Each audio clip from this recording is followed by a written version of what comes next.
ചരിത്രത്തിലെ ഏറ്റവും വലിയ നിഗൂഢതകളിലൊന്ന് എന്താണെന്നറിയാമോ? ഉടമ്പടിയുടെ പെട്ടകം. നൂറ്റാണ്ടുകളായി എത്രയോ പേരിതിന്റെ പിന്നാലെയാണ്. അതിന് ശരിക്കും എന്ത് സംഭവിച്ചു? പക്ഷേ അതിന്റെ ഉത്തരം നമ്മൾ തിരയുന്ന ഈ ഭൂമിയിലല്ല, മറ്റെവിടെയെങ്കിലുമാണെങ്കിലോ?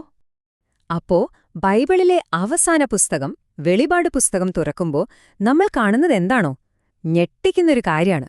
ഭൂമിയിൽ നിന്ന് എന്നേക്കുമായി അപ്രത്യക്ഷമായി എന്ന് നമ്മൾ കരുതിയ ആ വിശുദ്ധ പേടകം സ്വർഗത്തിൽ.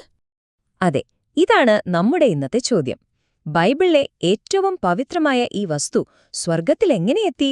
ഈ പുരാതന രഹസ്യത്തിന്റെ ചുരുളഴിക്കാൻ നമുക്കൊരുമിച്ച് ശ്രമിക്കാം. അപ്പോ നമുക്ക് ഈ അന്വേഷണം തുടങ്ങാം, അല്ലേ? ഇത് തുടങ്ങുന്നത് അപ്പൊസ്തലനായ യോഹന്നാന്റെ ഒരു അസാധാരണ ദർശനത്തിൽ നിന്നാണ്. നൂറ്റാണ്ടുകളായി ഭൂമിയിൽ നിന്ന് കാണാതായൊരു വസ്തു സ്വർഗത്തിൽ കണ്ടു എന്ന് പറയുമ്പോൾ എന്തുകൊണ്ടാണത് ഇത്ര വലിയൊരു കാര്യമാകുന്നത്? നമുക്കൊന്ന് നോക്കാം. അപ്പോ ഒന്നാമത്തെ കാര്യം, നമ്മളീ സംസാരിക്കുന്നത് വെറുമൊരു കെട്ടുകഥയെപ്പറ്റിയല്ല കേട്ടോ. ഇത് ശരിക്കും ചരിത്രത്തിലുണ്ടായിരുന്നൊരു വസ്തുവാണ്. ഏകദേശം BC 587-ൽ ബാബിലോണിയക്കാർ യെറൂശലേം കീഴടക്കുന്നതുവരെ ഇസ്രായേലിന്റെ ഏറ്റവും വലിയ വിശുദ്ധ വസ്തുവായിരുന്നു അത്. ആ ആക്രമണത്തോടെ അത് അപ്രത്യക്ഷമായി.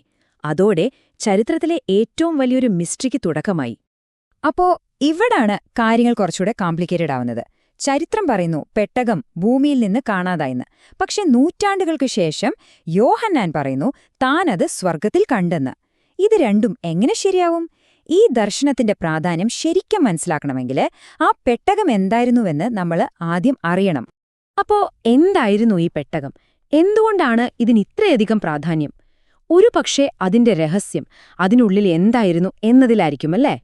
കണ്ടാൽ ഇതൊരു ഭംഗിയുള്ള പെട്ടി മാത്രമായി തോന്നാം. പക്ഷേ അതായിരുന്നില്ല കാര്യം.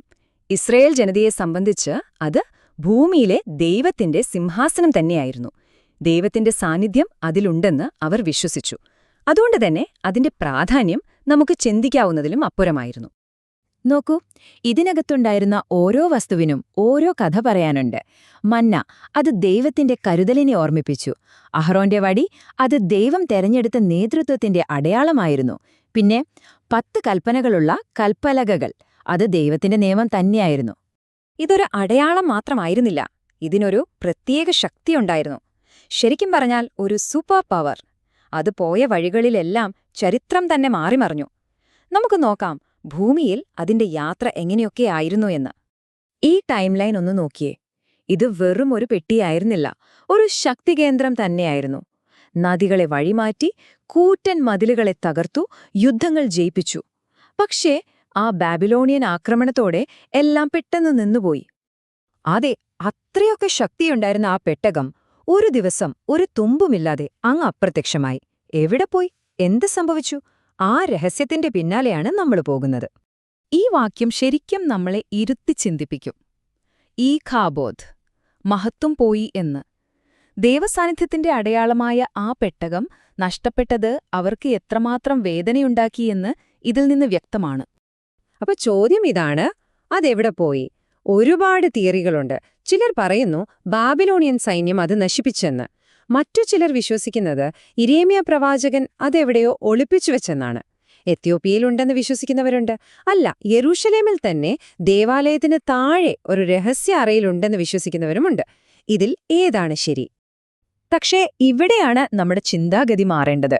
നമ്മൾ ഇത്രയും നേരം സംസാരിച്ചത് കാണാതായ ഒരു നിധിയെക്കുറിച്ചാണ്. എന്നാൽ ഒരു നിമിഷം, അതൊരിക്കലും നഷ്ടപ്പെട്ടിട്ടില്ലെങ്കിലോ? അതെവിടെയാണോ ഇരിക്കേണ്ടത് അവിടെ തന്നെ ഭദ്രമായി ഇരിപ്പുണ്ടെങ്കിലോ?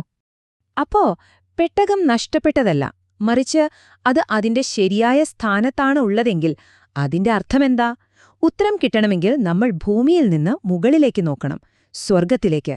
അവിടെയാണ് ഈ രഹസ്യത്തിന്റെ യഥാർത്ഥ ബ്ലൂ പ്രിന്റ് ഉള്ളത്. ഇവിടെയാണ് ഏറ്റവും ഇൻട്രസ്റ്റിംഗ് ആയ ആശയം വരുന്നത്. അതായത് ഭൂമിയിൽ നമ്മൾ കണ്ട പെട്ടകം യഥാർത്ഥമായിരുന്നില്ല, അതൊരു കോപ്പി അല്ലെങ്കിൽ ഒരു മോഡൽ മാത്രമായിരുന്നു. സ്വർഗത്തിലുള്ള ഒറിജിനലിന്റെ ഒരു മാതൃക. ദൈവം മോശയ്ക്ക് കാണിച്ചുകൊടുത്ത ആ ഒറിജിനൽ സ്വർഗത്തിലുണ്ട്, അതിന്റെ ഒരു നിഴൽ മാത്രമായിരുന്നു ഭൂമിയിലുണ്ടായിരുന്നത്. ഈ രഹസ്യത്തിന്റെ താക്കോൽ ഒരു പക്ഷേ യെരേമ്യാവിന്റെ പുസ്തകത്തിലെ ഈ പ്രവചനത്തിലായിരിക്കും. ഒരു കാലം വരും, അന്ന് ഭൂമിയിലെ പെട്ടകത്തെപ്പറ്റി ആരും ഓർക്കുക പോലും ചെയ്യില്ല, കാരണം അതിന്റെ ആവശ്യം കഴിഞ്ഞിരിക്കുമെന്ന്. അതായത് അതിന്റെ റോള് ഒരുനാൾ അവസാനിക്കുമെന്ന് നേരത്തെ തന്നെ പറഞ്ഞിരുന്നു. അപ്പോ ചുരുക്കി പറഞ്ഞാൽ എന്താ? പെട്ടകം നഷ്ടപ്പെട്ടു എന്ന് പറയുന്നതിനേക്കാൾ നല്ലത് അത് തിരിച്ചെടുക്കപ്പെട്ടു എന്ന് പറയുന്നതാണ്. ഭൂമിയിലെ അതിന്റെ ദൗത്യം കഴിഞ്ഞു. അപ്പോ യോഹന്നാൻ ദർശനത്തിൽ കണ്ടതോ? അത് ആ ഒറിജിനൽ പെട്ടകമാണ്. ദൈവത്തിന്റെ സന്നിധിയിൽ സ്വർഗത്തിൽ സുരക്ഷിതമായിരിക്കുന്ന ആ യഥാർത്ഥ പെട്ടകം. അപ്പൊ നമ്മൾ എവിടെയാണ് എത്തി നിൽക്കുന്നത്? ഉടമ്പടിയുടെ പെട്ടകം എന്ന് പറയുന്നത് ഭൂമിയിൽ എവിടെയോ നമ്മൾ കുഴിച്ചെടുക്കാൻ കാത്തിരിക്കുന്ന ഒരു നിധിയാണോ, അതോ സ്വർഗത്തിൽ വെളിപ്പെടാനായി കാത്തിരിക്കുന്ന ഒരു യാഥാർത്ഥ്യമാണോ? ചിന്തിക്കേണ്ട ഒരു ചോദ്യമാണിതല്ലേ?